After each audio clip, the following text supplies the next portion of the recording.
केउ पाप कले केउ रोग होइथाय केउ पाप जोगु गलगंड रोग हुए जानतु पाप पुण्य विषय कौन कहे गरुड़ पुराण। मनुष्यर कर्म विषय गरुड़ पुराण रे विस्तृत भावे वर्णना करा जायछि। आज आमे जानिबा केउ पाप केउ रोगर कारण होइथाय। जो माने ब्राह्मण हत्या अर्थात ब्रह्म हत्या भली पाप करती से जक्ष्मा रोग रे पीड़ित होइतांती। गो हत्या करथिबा व्यक्ति कुष्ठ रोगर शिकार हुअंती।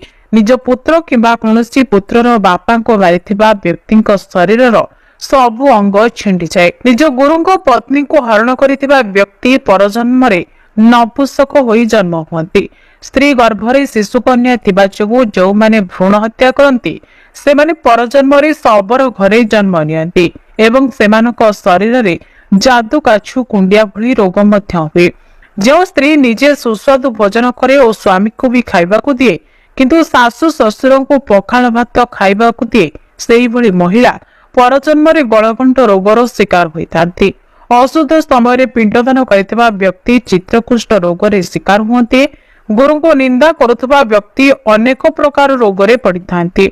मिथ्या साक्षी देउथबा व्यक्ति परजन्म रे मूर्ख होई एवं चोरी करुथबा व्यक्ति अंध होई जन्म नियंती। ब्राह्मण को गोईठा मारुथबा व्यक्ति पंगु होई जांती।